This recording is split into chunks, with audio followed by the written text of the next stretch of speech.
seems that every day we're reminded that we live in an era of great power rivalry, that the rules-based order is fading, that the strong can do what they can and the weak must suffer what they must. And this aphorism of Thucydides is presented as inevitable, as the natural logic of international relations reasserting itself.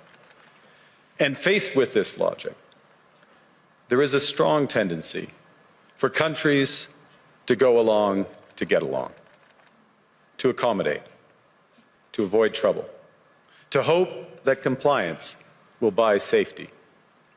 Let me be direct. We are in the midst of a rupture, not a transition. Over the past 2 decades, a series of crises in finance, health, energy, and geopolitics have laid bare the risks of extreme global integration. But more recently, great powers have begun using economic integration as weapons.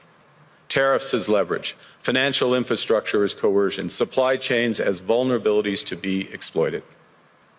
On Arctic sovereignty, we stand firmly with Greenland and Denmark and fully support their unique right to determine Greenland's future.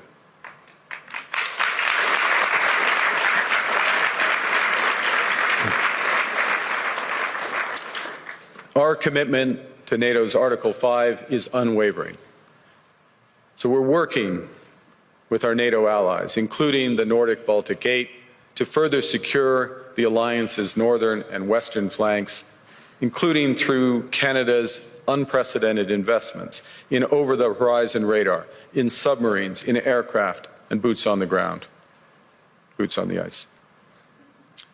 Canada strongly opposes tariffs over Greenland and calls for focused talks to achieve our shared objectives of security and prosperity in the Arctic.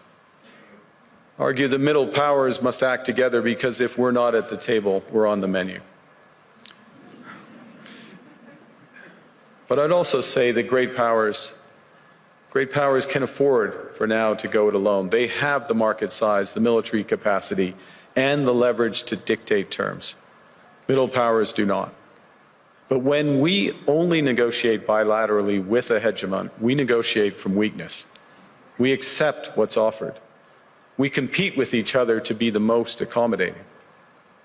This is not sovereignty. It's the performance of sovereignty while accepting subordination.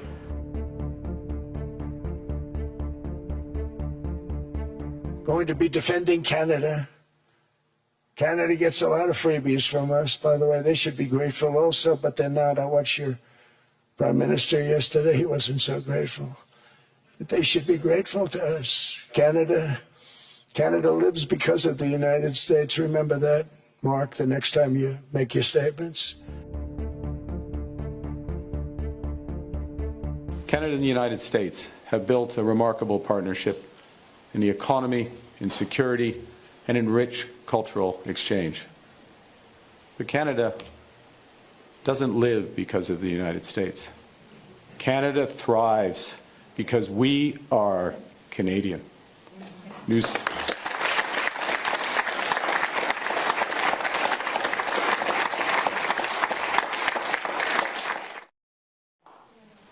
sommes maîtres chez nous. C'est notre pays. C'est notre avenir.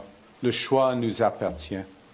We choose to build a bright future worthy of the ground on which we stand. We choose Canada.